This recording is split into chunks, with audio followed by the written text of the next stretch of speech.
Welcome to the WRAL Daily Download. I'm Jack Hagel. State lawmakers are returning to Raleigh on Monday to begin the process of voting on newly proposed congressional districts. The effort is being led by Republicans who lead North Carolina's legislative chambers. They want to adjust the maps in a way that favors the GOP to help them protect their majority in the U.S. House. WRAL state government reporter Will Doran has been covering the story, and he joins us now to break it all down. And for those of you who are watching this on our YouTube channel, don't forget to hit like and subscribe so that you're up to speed on the latest. Will, good to see you. Good to see you. Will, Republican lawmakers issued a new congressional map on Thursday, and if it's approved, what would North Carolina's congressional district look like? Well, we would go from currently a 10-4 split in favor of Republicans to an 11-3. We have 14 seats in the U.S. House, and they're looking to pick up one extra seat. Obviously, they already have a large advantage, but they're hoping to make this even larger. So this is essentially designed, as I understand it, to hurt Democratic Congressman Don Davis's chances of re-election, right? Why are they targeting that district, and what does he have to say about it? Correct. Don Davis represents kind of the far northeastern corner of the state, a lot of rural counties up in that area. He's a Democrat. He is also the only person in a competitive district anywhere in the state. Basically, every other seat is either already safe for Republicans or safe for Democrats. So that's really why they're looking at him as the one that you actually can change, and they're swapping some territory between him and Representative Greg Murphy, who has basically the rest of eastern North Carolina, and turning Murphy's district from something that had been deep red to just fairly red. And that will be what they hope can turn this into a pretty much a guaranteed to win 11 of our 14 seats for Republicans in Congress. Now, do we know who might run in these new districts? Is Davis going to suddenly run in a district that isn't where he lives? Well, this suddenly got a whole lot more attractive for Republicans to jump into, and we already know that the mayor of Rocky Mount, Cindy Robertson, has been talking about running. State Senator Bobby Hanig is going to run in this race. There's a Lenoir County Commissioner named Eric Rouse who's also thrown his name into the ring. So we could see the Republican field get even more crowded now that this isn't a competitive district anymore. It looks a whole lot more likely that whoever wins that GOP primary is probably going to have a pretty good shot in the general election too. The big question, is does Don Davis even try to run again based on this new map, or does he bow out? And that's what we saw the last time they drew the maps back in the ancient history of 2024. When we got new maps, they did the same thing to a bunch of other Democrats, kind of drew them out of their districts, and none of them ended up, being the sacrificial lamb who, kind of knew they were going to lose, but, ran anyways. They all went on to new things in their lives. And so that's the decision that Don Davis has to do now. He's a moderate Democrat and was actually able to win a Trump-supporting district in his current district, but this new map would just make it much, much more conservative than his current one.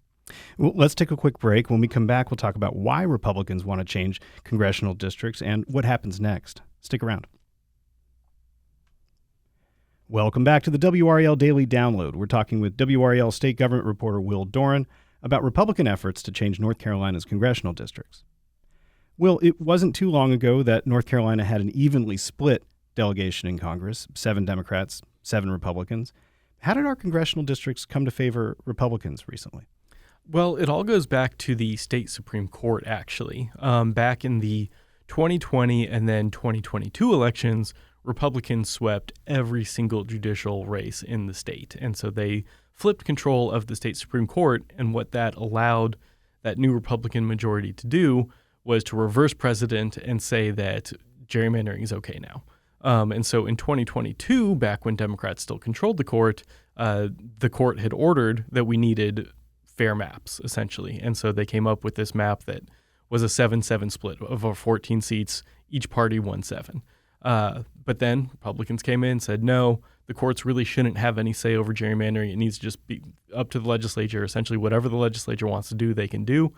And so Republicans came in, took advantage of that, and turned that 7-7 map into one that had, as we've talked about, 10 safe Republican seats, had 3 safe Democratic seats, and then the one toss-up that Don Davis won in 2024.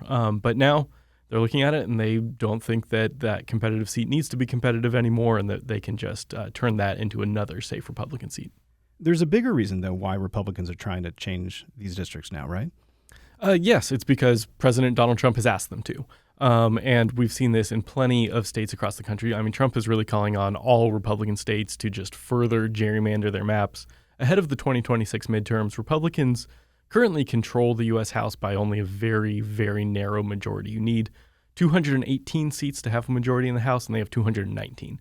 And so typically in midterms, the party that's in charge doesn't do well, and polls have kind of projected that Democrats were likely to take back control of the House in 2026, and Trump knows that. So he's been pushing Republican states like North Carolina to do whatever they can to redraw their maps, to take out Democrats, to help Republicans keep control in next year's midterm elections. And then, you have other states, Democratic states like Maryland and California, maybe Illinois, who have been fighting back and saying that, well, if you guys are going to do this, we're going to do it too. So now really you just have kind of both sides engaging in these gerrymandering wars nationally. And, here in North Carolina, they think they can add one seat to that on top of, as I mentioned, all of the other seats that they already got for their party back in 2024.